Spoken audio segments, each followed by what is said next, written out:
Being 7 o'clock, do we have a motion to open our meeting? So moved. All in favor? Aye. Aye. Good evening, everyone. This is the meeting of the Finance Committee. It's Wednesday, September 11th, 2024. Please rise for the Pledge of Allegiance. We have a flag here on the computer. I pledge Allegiance to the flag of the United States of America, to the republic for which it stands, one nation, under God, indivisible, with liberty and justice for all.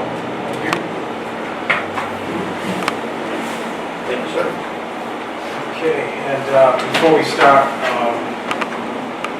in honor of 9/11, I think it'd be nice to just have a moment of silence and remembrance of all the folks that lost their lives during that day, and for people that still have physical and emotional injuries because of it, and the family members that are alive today that have been affected by it. Can we have a moment of silence, please?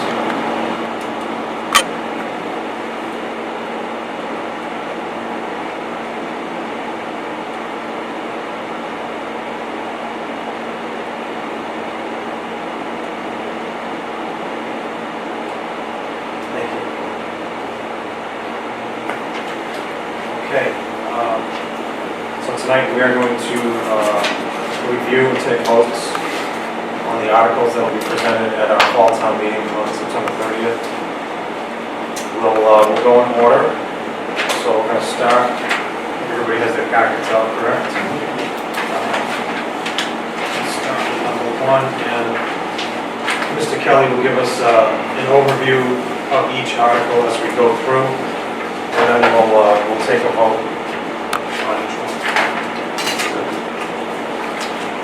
Yes,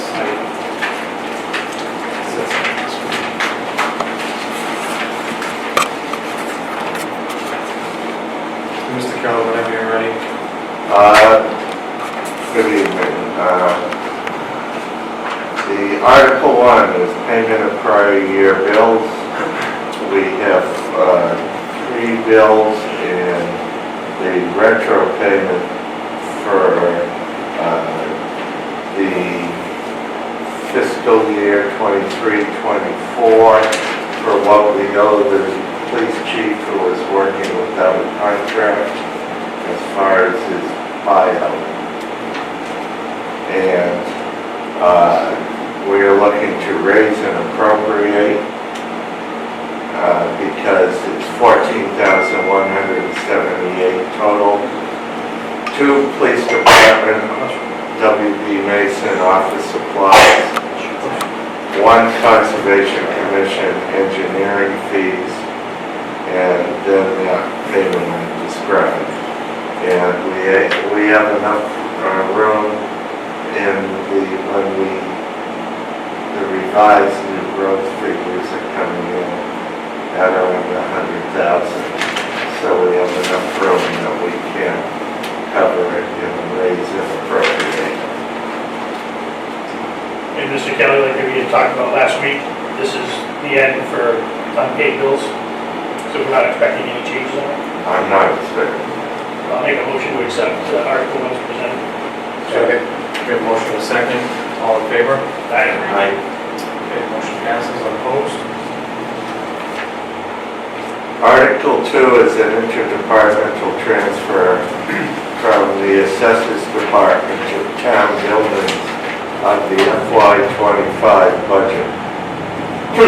It was, we have hired a new clerical person in the Assessor's office at substantial savings, and you've seen the buildings. You know that there's a laundry list of work to be done, and I'd like to transfer this amount of money into that account and take care of some of our building needs. We're also restructured the staff of the town buildings. We've appointed a maintenance foreman last night and an additional custodian. Make a motion to accept that as written. Second. We have a motion and a second. Sorry, just lost my train of thought there. Any discussion? All in favor? Aye. Okay, motion passes. Opposed?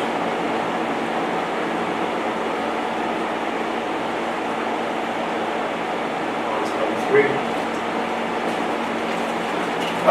This is to fund the annual MS4 engineering costs, to see if the town will vote to transfer from the stormwater management and stabilization fund.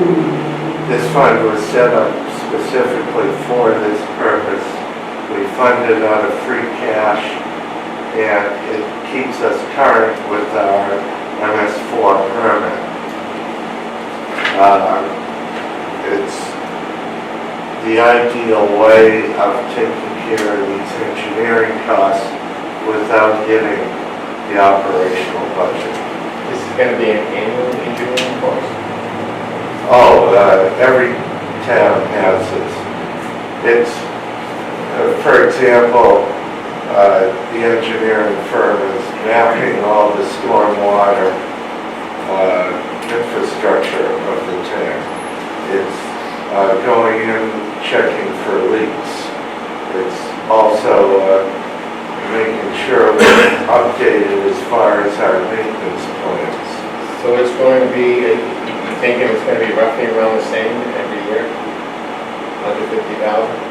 We'll be lucky, but yeah, for the next couple of years, because we're current. A lot of communities ignored it, weren't current, and then had to catch up and ended up having $150,000, $200,000 a year costs. I'm just wondering on a stabilization,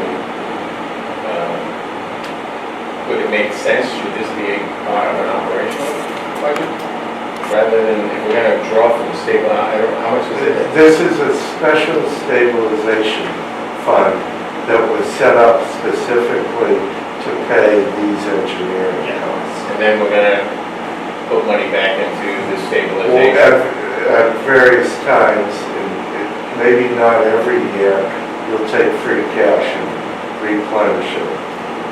And you'll probably build it up a little bit because you've got to make sure down the road that you keep current. Right. Okay. Seeing that this is the reason the account was set up to begin with, I make a motion that we accept Article 3 as written. Second. Any discussion? All in favor? Aye. Okay, motion, Article 3 passes. Opposed? Article 4 is to accept and expend the fair share amendment, which is the millionaire's tax. We got $177,000 for road infrastructure, culverts, etc. this year.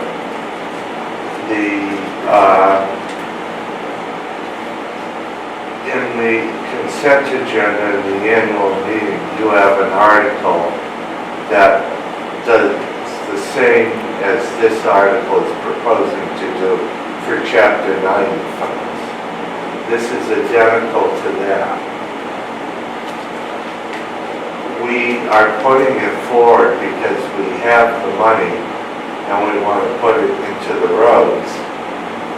And the Commonwealth is not giving the municipalities any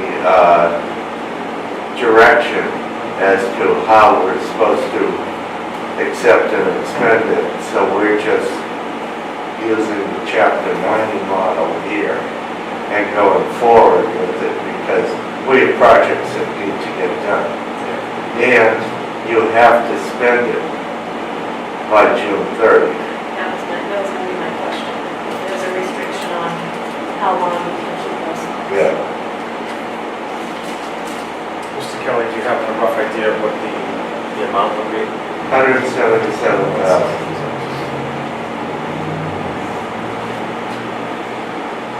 And then how do you determine those projects? Is it through the DPW, through the DPW, well, it's, the Board of Priority. Selectmen determines what the DPW does. For example, it's only $177,000. If you had major culvert work, it would cost more than that. So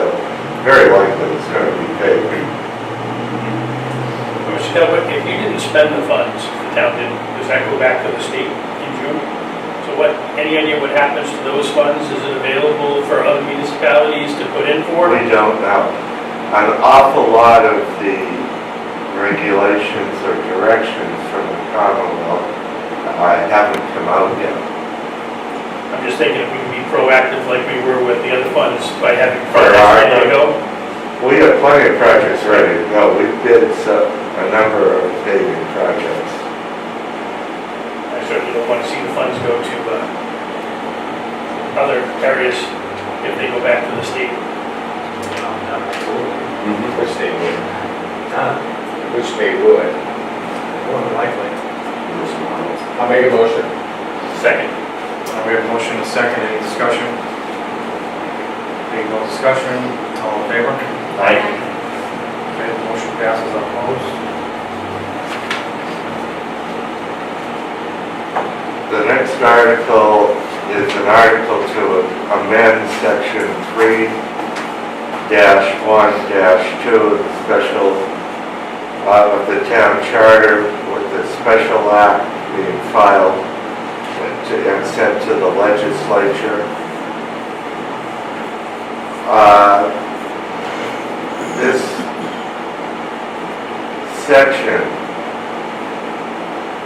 as it's currently written, restricts elected officers from accepting an appointed paid town position for 2 years from when their term expires. The restrictions placed really limit us if we have a talented person and we want to fill a vacant position. 2 years is an awful long time to wait between them going out of office and being able to apply for a town position. What's the typical standard period of time? 45 days. 45 days. And the state ethics law substantially restricts any former elected official from being involved in anything they were involved in as the elected official. And so with that working together with other, like the IG's regulations, it doesn't make sense to have this draconian aspect of the charter anymore. With it not being a funding article, do we have to vote on this? This is a non-financial article. But I think we should make a recommendation on it because it will, if it's going to be a paid position, then it is indirectly funding. Is there something there now, is there a position that we're looking at? No. This is just the, I am struggling to fill so many positions. And for example, if I had selectman who was a really good accountant and decided that they wanted to apply for the town accountant's job, I couldn't hire him for 2 years. So Mr. Kelly, if I remember our discussion from last week, right now the majority of municipalities are 45 days. And we're at 2 years, which makes us Way out of Pretty the much. ballpark. out of the ballpark for any competition for reasonable. I'll make a motion. So, please, I agree. I'll make a motion that we do an article. Okay. Got a motion and a second. Any discussion? There being no discussion, all in favor? I, Okay. Motion passes opposed. second, What was that? is the new person for finance. No, that's our fire chief. Oh! That's our fire chief, Tom Fowler. So, Mr. Kelly, do you want to go out of order and take Tom's article? It's your meeting. It's up to you, Mr. I Kelly. think I can fly through the next two. Okay. And then I'll stand up and be considered for the next 3. The next one is to fund the DPW collective bargaining agreement We sent a proposed MOA to the labor's union. They're going to present it to the membership. If it is not ratified by the membership, in time, we will not be putting forward this article. But the MOA is a real simple, it's got three aspects to it. One is to change the dates of the present contract to go 3 years hence. The second is to have a payback provision where if the town pays for like a CDL license or a hoisting license or a water distribution license, the individual has to stay employed with the town for 3 years, or they have to pay the costs back to the town. And it's on a prorated basis. If they leave within the first year, they pay us all back. If they leave in the second year, they pay us 2/3 back. If they leave in the third year, they pay us 1/3 back after they receive the license. And the third is to take care of salary, and we redo the salary grid, and it's an equivalent of 1%, 2%, 2%. I'll make a motion to accept. Second. We have a motion and a second. Any discussion? Being no discussion, all in favor? Any opposed? This motion passes unopposed. Article 7 is to amend the soil conservation bylaw, and we take out one phrase that has a limit of 80,000 pounds on it, and we default then to the state DOT regs. And that makes sense because we shouldn't have, since we're less than the state DOT regs, and actually a truck that's delivering gasoline to a gas station is more than, so we might as well just default to the DOT regs. Make a motion. Second. We have a motion and a second. Any discussion? Being no discussion, all in favor? Aye. Anyone opposed? Okay, Article 7 passes unopposed. Article 8 is funding the school roof ban repayment from the Special Capital Expenditure Fund for solar tax revenue. In 2013, by special act, this town created this fund, and this tax from the solar arrays, both real estate and personal tax, which is really the tax on the machinery, goes into this fund. And it makes sense to, in effect, we're paying down half of the school roof ban in this time frame. And we expect in the next 2 years we'll pay more, and then we'll not have to go up to bond, and we'll repay the whole thing. Make a motion to approve. Second. We have a motion and a second. Any further discussion? You have to read. Being no discussion, all in favor? Aye. Anyone opposed? Okay, this motion passes unopposed. So we're on to Article 9, which is our fire chief's article, Tom McFarland. Chief, it's all yours. Thanks, Dr. Boucher. Yep. Article 9 is the first article, and it's to see if the town will fund a study of the fire department. It's an all-inclusive study, so it will take a look at the condition and feasibility of our 3 stations, our fleet of apparatus, and our staffing, and how we operate the department. It's a total of $5,500 that it will cost us, and the main reason why I'm looking for this study is it will help me to better create a capital plan and a department improvement plan for a 10 or 20-year plan, so that we can better have an idea of the needs that we're going to be looking at, and we can come up with a best practice plan on how to develop those improvements that we need to make, and do it in a cost-effective manner and have a plan so we're not flying by the seat of our pants. This will come directly out of the EMS reserve account. So no money from taxation or free cash or anything like that, it's all from ambulance receipts. That's what we like to hear. Give the money from taxation. Make a motion to accept as written. Okay, that's fine. I just have one quick question, Tom. Sure. By doing this study, does it open up the possibility to like any future grants because you're doing this study? It won't hurt us when we look forward towards grants. It'll give us a lot more data. And one thing, some of those grant opportunities like is just influx of data. So the more we have, the better opportunity we have. And we'll be in a better situation to explain our needs more. Proactive instead of reactive. Correct. I just got one quick question. Sure. This study, is this a common practice like other departments? This is fairly common.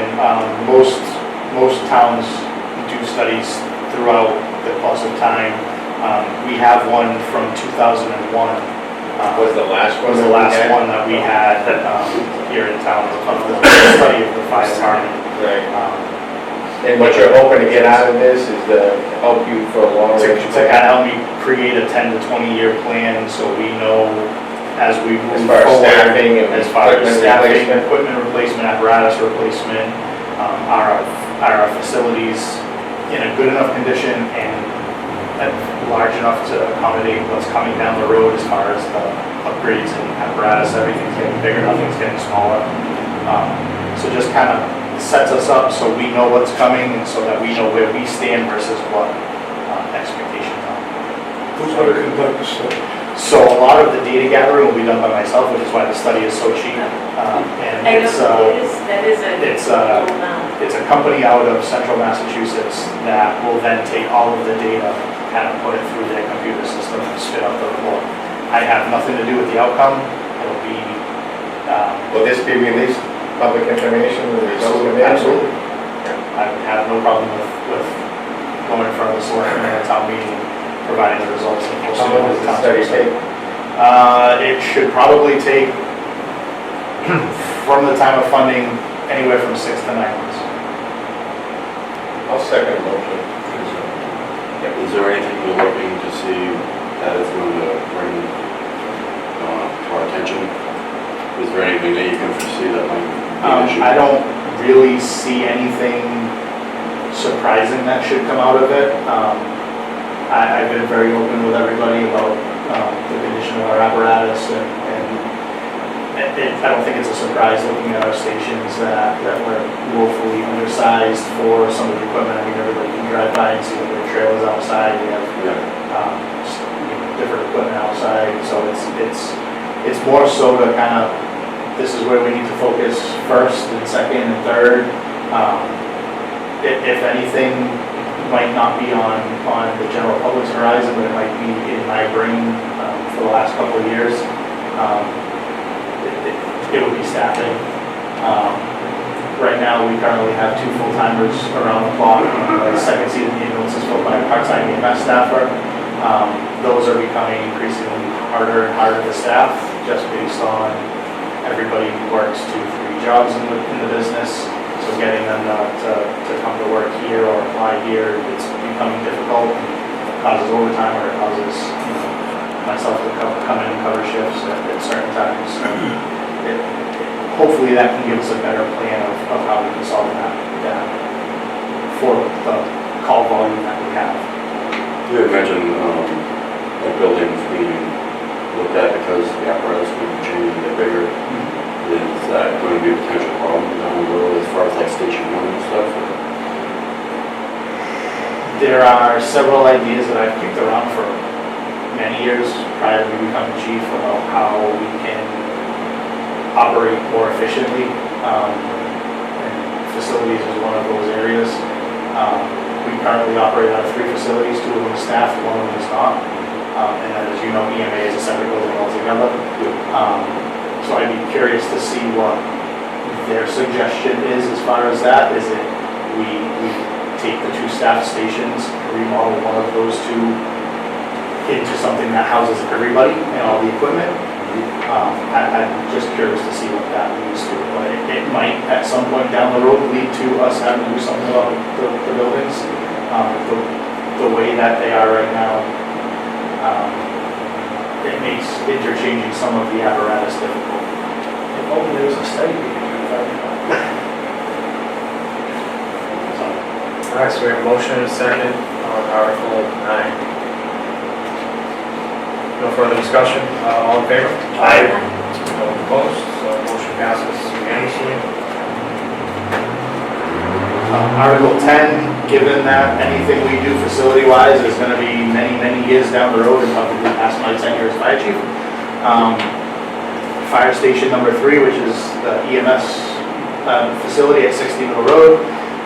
The generator that is currently there does not operate as it's supposed to. So similar to replacement of the generator here at Station 1 last year, I'm looking to replace the generator at that facility. And also the exterior envelope of that building requires some attention. Paint's peeling, some of the window trim, wood is rotted out. So I've gathered some quotes to have the generator replaced, and then secondarily to have the window trim repaired and scraping / sandblasting of the exterior of the shingles and then a restaining of that facility. So we're looking for, or I'm looking for, an amount not to exceed $49,999 to stay in compliance with state procurement laws for those 2 projects. And once again, that will be 100% coming out of EMS revenue. If the repairs and stadium, it's going to be something maybe with Potentially the repairs, I don't know if they do any painting or anything like that as far as that goes. I know they do a lot of carpentry side, but I don't know if they do scraping. I'll make a motion to accept Article 10. We have a motion and a second, any further discussion? All in favor? Aye. Anyone opposed? Any motion passes? Opposed? And lastly, Article 11 is going to be the identical twin of an article that we passed in May of 2023. And that is to see if the town will vote to raise and appropriate or transfer from available funds, borrow, file, accept, or expend grant or matching funds, a sum not to exceed $600,000 for the purchase and equipping of a new ambulance. This will be the 2nd ambulance that we replace. It's the same language as we did, just so that we can get on the queue. As you remember, last time it's 2 to 3 years. When we did sign the contract in June of 2023, they gave us a 30-month estimated delivery time, which takes us to December of 25, January of 26 timeframe. I'm still waiting for an update as of last week on where we stand, if that's maybe improved a little based on how things have been going in the business. Don't have an answer on that yet. We're still looking at the 30 months. So because of that time frame and the way that the ambulances were purchased several years ago, they were purchased one right after the other, 1 year and another year. So this will keep us within that 1 to 2 year range of the ambulances being purchased and replaced. This one won't have the same price tag as the first one that we have on order already, but the simple fact of that first one was going to be an additional unit to our fleet, so that way when one of the 2 goes down, we have a 3rd that we can pull up. We don't lose any service to the town, we don't lose any potential revenue if we need that additional ambulance. This one would have a trade-in attached to it, so we would be in essence fully replacing a unit. So there will be a trade-in value that we get as a credit, so it won't be anywhere near the cost of the first ambulance. So the one that's being used now, that's going to get traded in for this one. Correct. Is this the same bid list, like Bedford? So it's all the same. Yeah, the ambulance companies are all on the same state bid list. How it usually works is you meet with each of the different companies, you talking about, you're looking for an ambulance, what chassis you want it on, how you want the box set up for your equipment, and how you want everything laid out, and then they come up and they design it, and based on that specification, they provide you with a bid. And we've met with 5 companies so far, and we have one more that we're seeing tomorrow. That's really expensive. Yep. I was on Fall River for years on rescue, we only had 2, and I think you got 5 now. So when these last 2 ambulances that we have now were purchased, the price tag was in the $250,000 to $300,000 range for the unit. And that was in 2016 and 2017, and since then, it's just like everything else. This is a To compare, Squad 2, which was the last engine we bought in 2007, we paid $272,000. Now, a fire engine is $1 million. So, it's just, I wish I could explain it. That's I like- can't.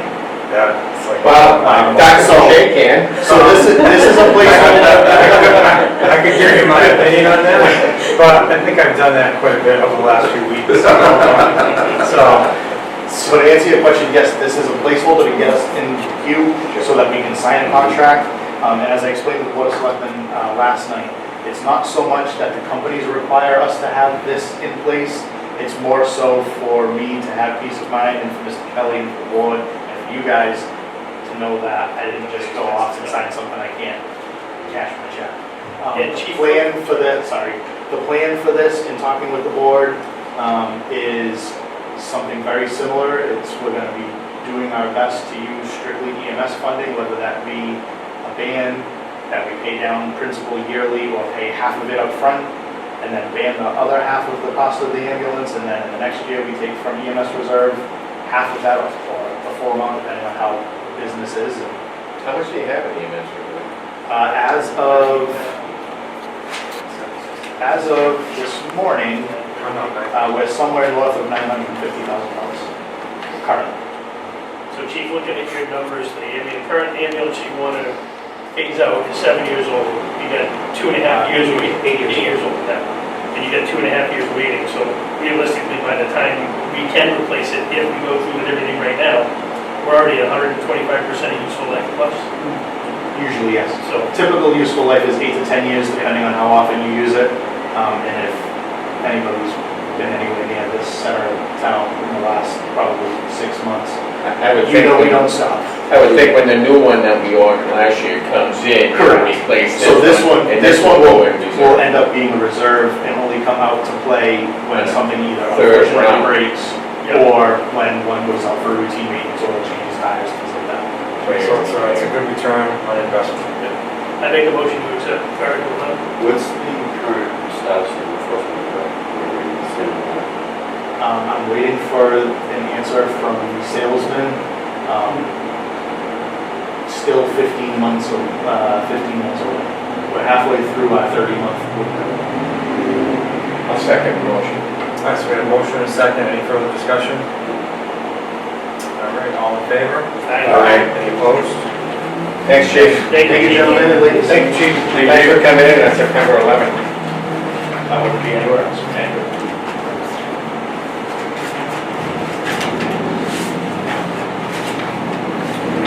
All right, so we're on to Article 12, which is authorization for extended school transportation contract.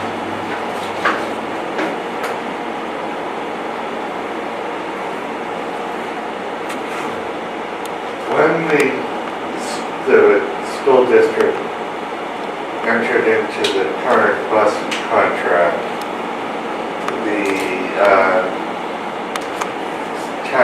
school council wrote it in such a way that they could, if town meeting authorizes them to go to an extended 5-year, which is a option under the, I believe, the Municipal Reform Act, but it's an option out there.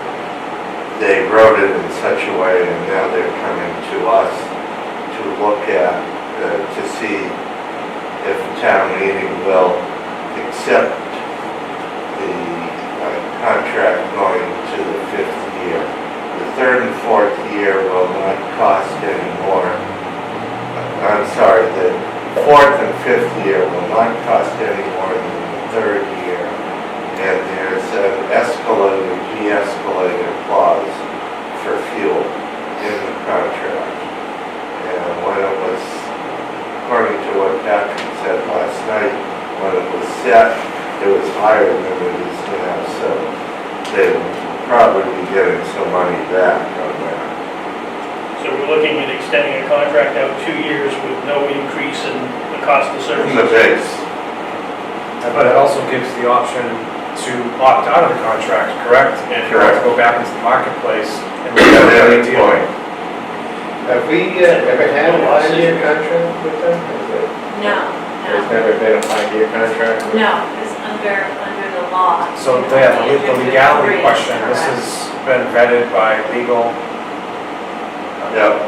It's an option that is fairly recent for towns to be able to do the 5-year contract. Reviewing everything you just said, there's no downside for the town in accepting this article because it makes the best financial sense, period. Yep. I make a motion to accept Article 12. Second. Got a motion and a second. Any further discussion? I just have one question. I'm not sure, Mr. Kelly, if you know, what were the increases for years 1, 2, and 3? I don't know. I jumped into the legality of it with Andy Law, Okay. but as far as the money part, Patrick was before the selectmen last night, he said that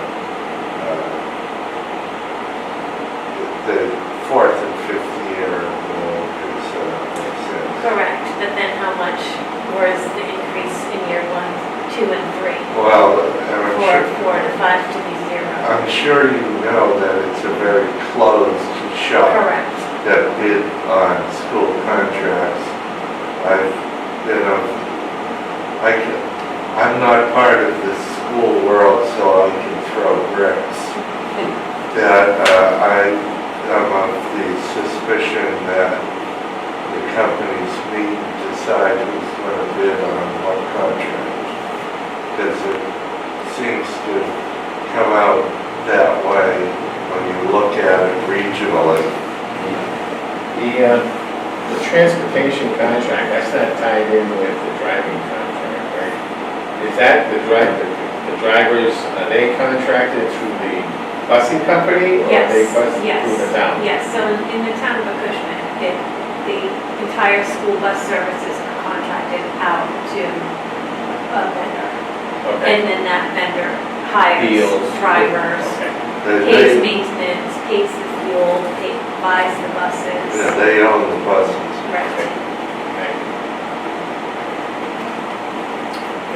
We got a motion and a second, correct? Yes. All in favor? Aye. Any opposed? Article 12 passes opposed.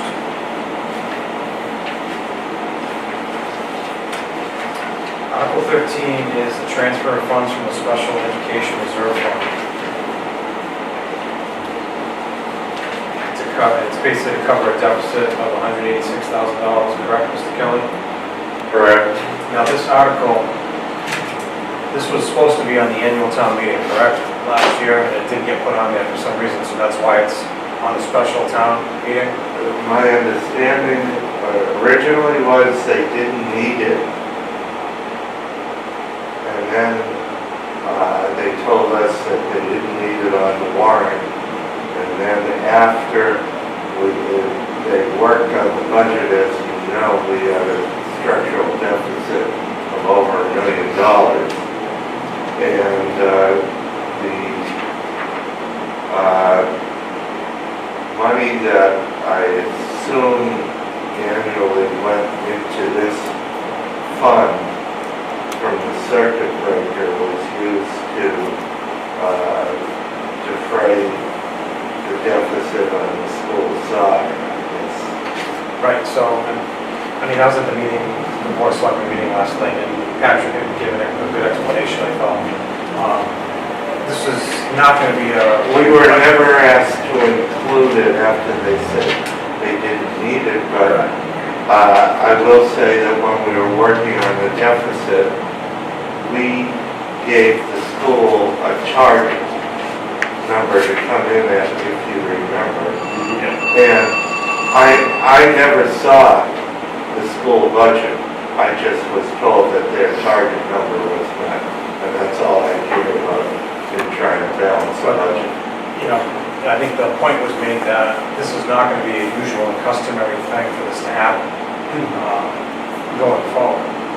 Well, if it's a one-time fix, then we can't have the 186,000 added Correct. to the base of Yes. the school So we're not budget. gonna start off with a structural deficit next year of 186. Well, we're not sure of that, correct? Depends on Because who- those well, students It depends on what still they might do. be there. Well, and basically in his words, they're gonna find the cuts to make up the difference. That's what was said, correct? At the last That's the way meeting. I understood. Right. Because I'm assuming that the tuitions, the costs that make up that, what we're trying to cover, is still going to be there for the budget. So it's not a one-time unexpected expense, without further information, but that's what I would assume. So, They use money from, however they use the money, balance to come in at the target figure last year. It cannot be added to the base this year.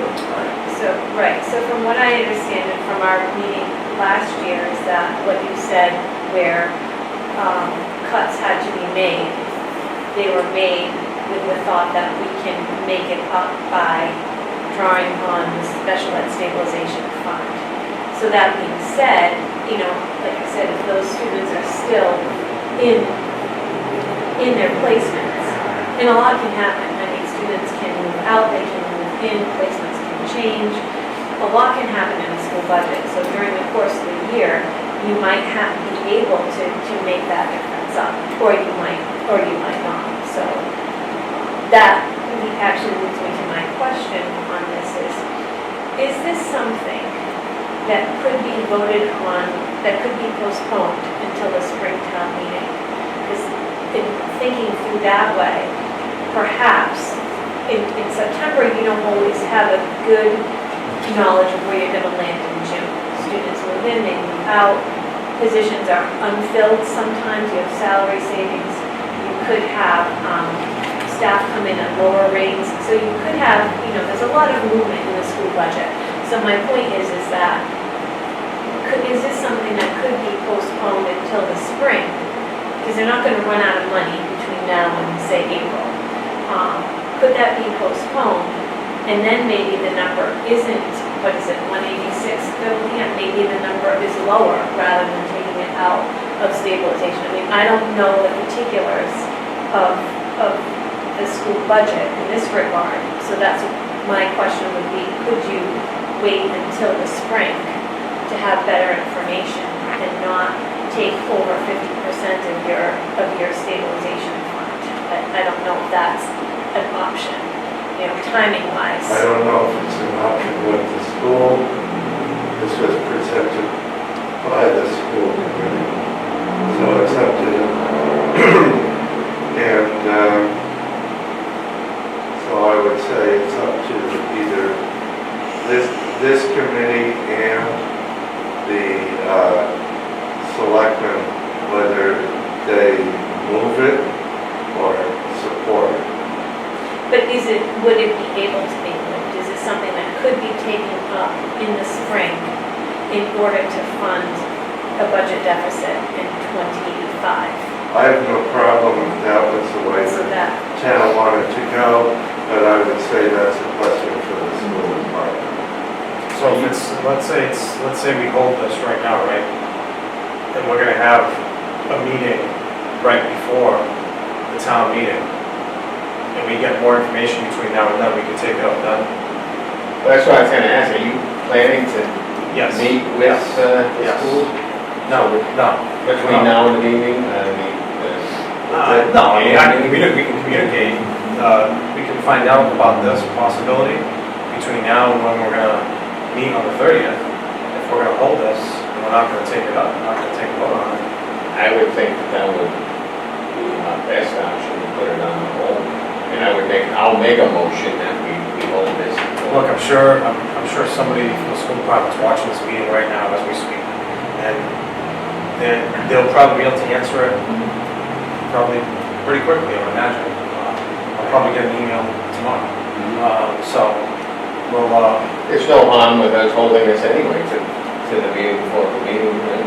No, right, Mr. Kelly, it's not an issue, right? I mean, we can hold it right up until September 30th. We'll have more information. We I just, have no recommendation on it. If Pat or anyone from the school wants to meet with us then, we can meet with us then. I mean, if we're gonna meet right before to take care of any unfinished business, Yep. that's the whole point of that meeting. Yep. Right, Mr. St. Jean, I mean, Absolutely. we've done that before. Many times. Yes. Yep. I'll make a motion that we, hold this for further clarification when we do it again. Second. Okay. All in favor? Right. To hold Article 13. The next 4 articles concerning the school HVAC proposition. 2 articles are written, drafted by the schools, tweaked by bond council. The 2 articles are written by the school, tweaked by bond council, and then further tweaked by bond council to make it contingent upon passage of a Prop 2.5 debt exclusion.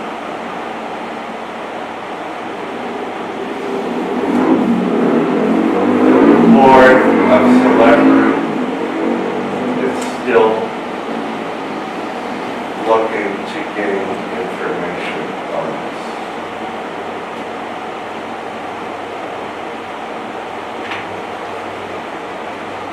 So they didn't take any of these up on a vote. We have purposely left the agenda open on the 17th and the 24th and before town meeting for further discussion by the board. We should Probably probably say hold the board this selectmen again. don't have enough information, there's no way we have. So, I mean, we could hold, I believe we could hold these as well, since we are gonna meet, on the 30th. And you gotta realize that if you pass these, there are 2 different sets of articles. Whichever one you pass, you've gotta pass one set or the other. It's one set that is contingent on the debt exclusion, one set that you're gonna end up having to figure out where you get the money. Exclusive of the debt exclusion. And we're looking at a 20-year, $300,000 annual payment for this, which was described as phase 1. These 1 out of 5. 5, as I understand it. I'm not saying each phase will be equally costly. If the select board has not made any move on this and we still want to discuss it, I think that we should not. I'll make another motion that articles 14, 15, 16 and 16, and 17 are on the table to the 30. I'll second. We're gonna get to that, and we'll take the final vote here, but this was a lot of information that was given to us in a short period of time. And it's a ton of stuff to review, and, you know, something of this magnitude, it's gonna have potentially big impact financially on this town. Yeah, none of us will be here. What was that? I didn't mean to interrupt, just saying 20 years. Yeah, no, I mean, we gotta know, yeah, how are we gonna pay for this? Number one. Future finance committees are gonna be swearing our names. And so I was, I got to hear the presentation that was made by this company, Train, yesterday, and, obviously there's an issue with the elementary school, a structural issue, right? I mean, so if there's any water that's leaking in, seeping somewhere, that should be fixed. But when you're talking about, okay, now we're gonna add air conditioning throughout the entire school, and this is like a high-tech kind of thing. I mean, they're talking about heat pumps, you're gonna be able to control it on an app. Whenever I hear that, and I hear all the technology, I'm just thinking dollar signs. Because to maintain a system like this, it's gonna cost a lot of money, and we don't even have that information. You're talking about, is there a yearly contract? Is there licenses that we're gonna have to pay for? Well, just utilities will be expensive and things. Yeah, it's outrageous. Upgrades, and upgraded the infrastructure. It's like, once you go down this road, I don't think there's any turning back. That's the problem. So we really need to know what we're delving into, I think, before we make potentially $4.2 million decision for our taxpayers. The other big issue is heat pumps are not very efficient at temperatures below freezing. The The majority of the time they're gonna be using it. The problem I have with this is, the problem we're trying to solve here is a moisture and humidity problem, correct? So I'm no engineer, but to solve humidity, it's a dehumidifier, right? I have one in my basement that I run, I have it set so it kicks on and off. Some people get a whole house dehumidification system. Why couldn't some industrial company come in and put a big dehumidification system in there versus all these heat pumps with the air conditioning? I just don't know if that's necessary. I mean, when it's hot, the school's closed, right? There's no kid in the school from June through August. Yeah, September can be a little warm, but if you're controlling the humidity, and I'm just thinking outside the box here, I'm trying to think of a lower tech way to solve this problem. And I think other people would probably think the same thing. You can't take care of the humidity problem without stopping the water from coming in. You have to stop the water from Right, coming in. so that's first. number one. You gotta fix that. So the structural, the envelope of the building, I think any issues with that needs to be corrected. But And that should be done before any conversation about dehumidification or, a I just 20-year think investment that- in a new HVAC system. I just think all this technological stuff, I think they're trying to sell us a lot of stuff. That's the impression I got from being at this meeting last night. And like somebody said, I think you said, this is only phase one. It's phase one for one school. So if there's 4 or 5 phases, how much are the other phases gonna cost? So we definitely need more information. That's what And I know these articles are basically to just give us the ability to authorize to go into these agreements, correct? We're not Correct. committing. So if we vote on these articles and recommend them, we are not committing in any way to funding any of this. The Board of Selectmen would still have to Right. authorize the borrower. The other thing that I wasn't particularly a fan of is, this company is gonna be, in charge of all phases of this construction, the study, the design, the procurement, the construction, the commissioning, everything. It's all them, right? So they're in total control. That should raise some eyebrows, I would think. I mean, what is everybody else's thoughts on this? I work at an engineering firm myself. Yeah, We deal a lot of the tech stuff. We deal a lot with Train, actually, and they're an all-inclusive kind of service thing. They make the equipment, they'll service the equipment,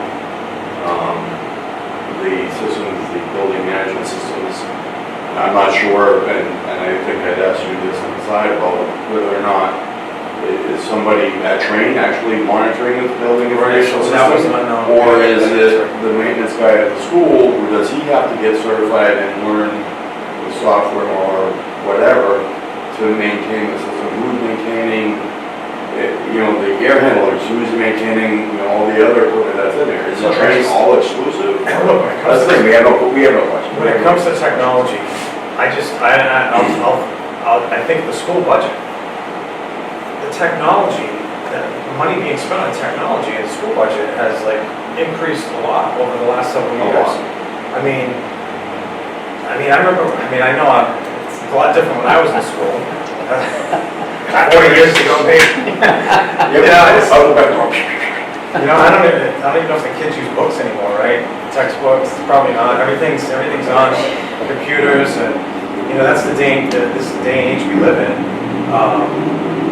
And it's good and bad. I don't know about everybody else, but I've had my identity hacked a couple times already. Unfortunately, my wife's just got hacked. All our stuff is out there, right? And it's just. Technology is, Just for my own clarification, phase one aspect of this, the $300,000 they use for 20 years, that's just funding phase one? well, that's not a hard and fast number, is it? That's not a hard. No, the 4.2 million is worst case scenario of phase one if they get no grants. If they got the grants and then there was another source of funds that would come The in, best case Three? scenario is 2.8, so so close to it's 300. 300,000 a year is the worst case over 20 years. 200 and change thousand And that's, is, and the same thing too, now if we get into this and all of a sudden if we get to phase three, we want to pull out of this, then what we paid for phase one and two are no good. Once you start this, you gotta go all the way through it. I You don't know, stop I can't halfway answer that. through and say we've done enough, I'm thinking. If you're gonna start phase one, you get to phase three and say, all right, uncle, I can't say that either way. We have not been supplied sufficient yeah, there's just information. too much information that we Well, don't. I do think I remember Patrick saying that we would have the ability to pick and choose certain things that we want to do. Like, we wouldn't have to do everything, I guess. I think I remember him saying that. So, Is it too much to ask that if they're already looking at phase 1 through 5, why don't we have the information on phase 1 through 5, what today's actual costs are, and we can use that as And what phase A measuring two, 3, 4, and 5 are. We Yeah. know what phase one is. we know what phase 1 is, what are the others? Does it make sense for it? Is it all inclusive, is it all in one? Is it I haven't had a chance to go through all the information yet. Yeah. I didn't see As I said, anything about what I they went through what we had. So I don't Did you even take a think they look at have the email that I a sent? solid idea as to the other phases. Yeah. The phase one is the fix to take care of the problem in the building. The structural stuff, I think yes. most of the discussion last night centered around phase one, because I was Yes. watching it. I don't remember, but I may not have, I may have stepped away, but I don't remember specifics on phase 2, 3, and 4. Yeah, they didn't really highlight it, but Right. from what I saw with Patrick, he was like, we can, Chairman said that they can go through and just pick and choose what they want. Like he was saying plumbing or, other types of items. But it's almost like buying a car and saying, okay, you get to Yeah. pick up the frame and the tires and pay for it now. Once we build it, well, then you can tell us what else you want. Well, you kind of need to know what the car is going to look like and what it's going to do before you make your purchase decision. There's got to be a way to just have a system that dehumidifies the air, right? And not, cooling our unit. So which addresses the air quality, which is something that they want to fix, the moisture and any mold issue. And if we're at least doing that, it's probably going to cost less, use less energy down the road, I would imagine. This also is a focus of, because of all the grants, of doing it with decarbonization and green initiatives. to, panels? We're gonna have a windmill at school? Well, it comes down, and I'm not gonna go on a big tangent here, but it comes down to the Green New Deal again, right? Billions of dollars are spent on that, and we're forced with these, I call them unrealistic mandates, that are thrown at us as residents, and you have schools, businesses that have to abide by these, these rules, mandates, and I don't know, it's just, it's a lot of money, and it ends up costing the taxpayers a lot of money to fund all this stuff. I try to make my home more efficient. I've had Mass Save come into my house, do some of this exact same stuff. Blown in insulation, check all the seats, make sure everything's sealed, go into my attic, check everything, and they did a great job. And I actually did realize a little bit of savings in the wintertime with heat cost and with AC. Up until recently, until the state of Massachusetts and Eversource has decided to go up on our rates by 40 to 45%, and that's gone. Any savings that I saw, those are long gone. And now I'm spending a ton of money now on utility rates. It's just. And that's my fear when you start talking about all these heat pumps and everything, is because now you're a slave to the So electric. on another point, so I had to have, my house was built in 1983. I still have the original furnace. It's an old cast iron Burnham furnace. So periodically I've had to have maintenance done on it. So at one point late in this winter, something happened, so I called my guy and he comes over and fixes it. And I said to him, I was asking him, because I'm just wondering, I'm like, with this getting older, should I look into one of these new high-tech, high-fit, and he immediately shut me down. He's like, no. He's like, a lot of these things are garbage. He said they're so super expensive to fix, they're difficult to get parts for.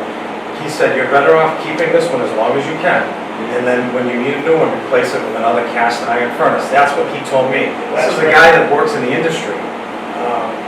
So he's seen all these different products that are out there. And I had to have my central AC compressor worked on a few weeks ago. So a guy comes out, he's like, oh, he's like, they don't make them like this anymore. And I'm like, you talking about a good way or a bad way?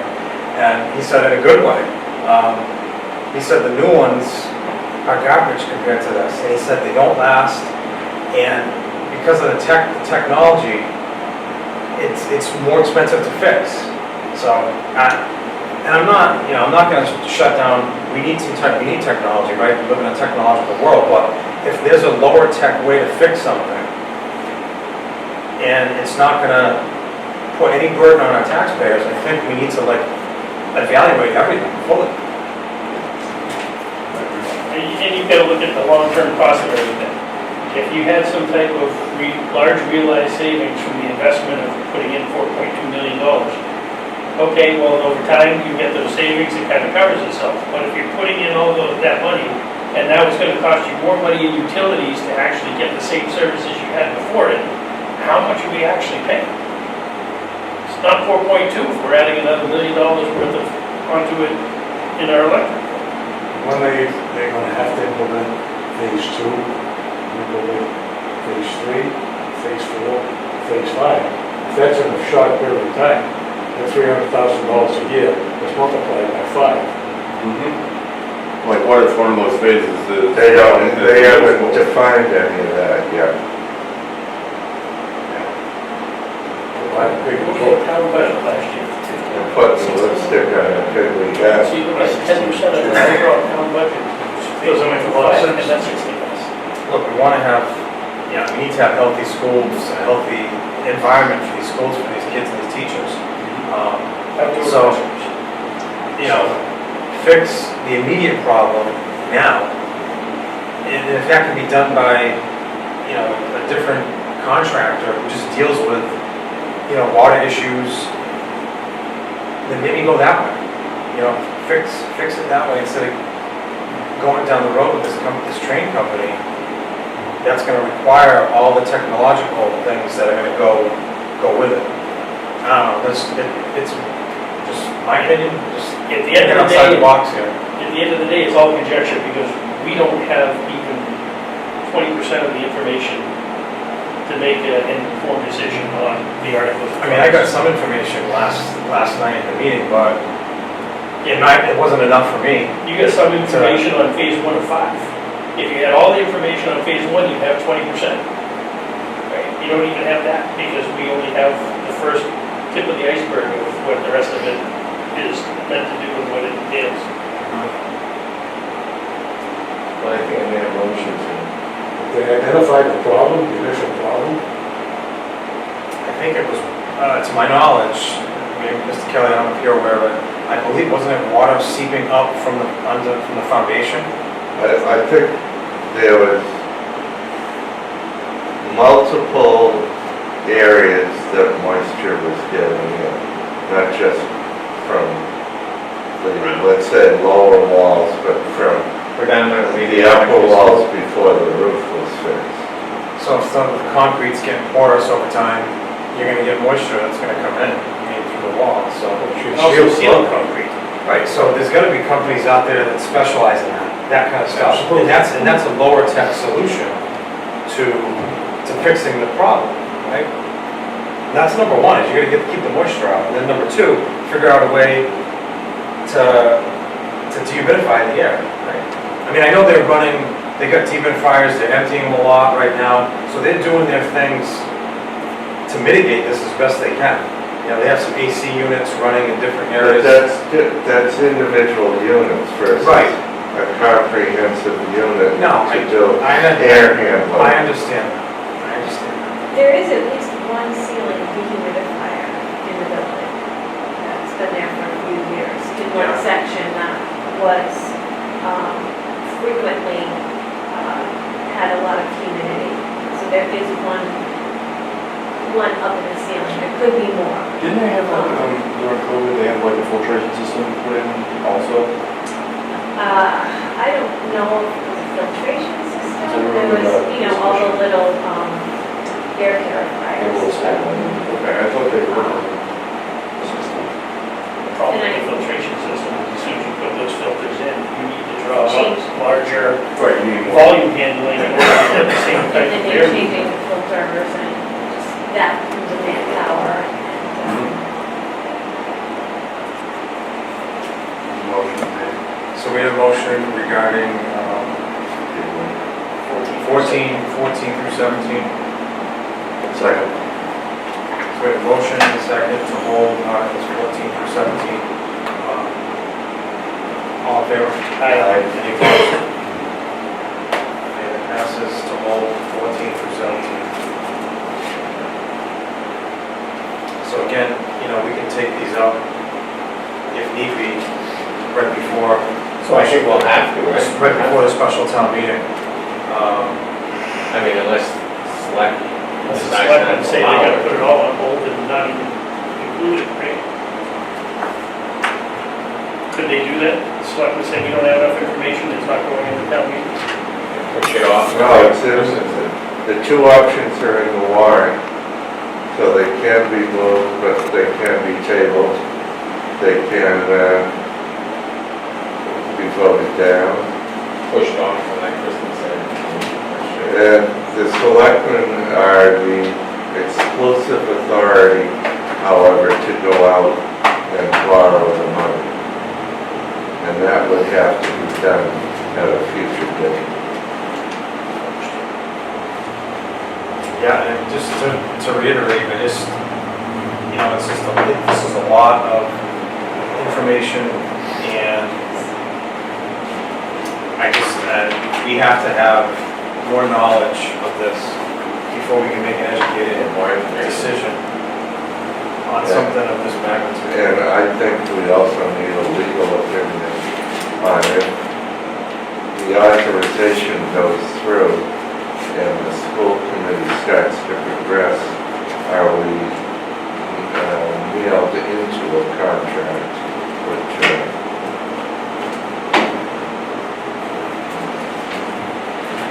Well, the other thing is, I don't like when companies, put these pressure tactics on you either. are you gonna do this, by a certain, and I get it, they're on probably a time frame, but still, you gotta make a decision by this date. I mean, we need more information. Is it Train doing that, or is it the grant deadlines that they're going to put in? I think it's the ability to work on an empty building versus when the kids are there. Now, for an extended period, an empty building. That's why they have to do it in the summertime. So probably Right, so- get all of the, Yes, Patrick did everything say that ordered yesterday, and that's right. everything lined up. He did say that, so, Summer is short in schools Yeah. when you try to get any sort of work done. And I understand that. It is Usually very it's a short. logistic It issue. is. Yeah, so it is very short to try to get all your major stuff done within those. and again, these 2 months. articles are just to get authorization. They get authorization to contract and get authorization to borrow. So if they're approved, then they have the authorization to contract it out and the borrow. Well, they have the authorization, but the selectmen are the ones who have to then authorize the borrowing as far as going out to bond. And from my understanding, when we ran the figures, we ran it with an 8-month band and then going out to bond. All right, so between now and September 30th, I'm sure we'll be made aware of some more information, and then we can perhaps, make an educated recommendation at that time. So that covers all the articles. Anybody have any old business to discuss? New business? We have a set of meeting minutes from April 24th. I don't have them in front of me, so I don't know who was in attendance. I know.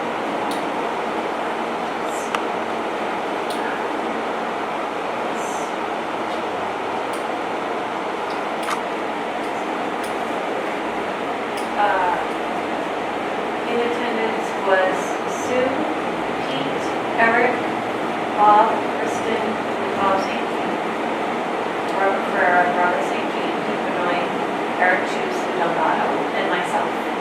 Absent was Dr. Boucher and Eric. Where the heck was I? On April Your 24th. vacation. Yeah, you were vacation, weren't you? Oh, yeah, that's right, I was on vacation. Number one, your vacation.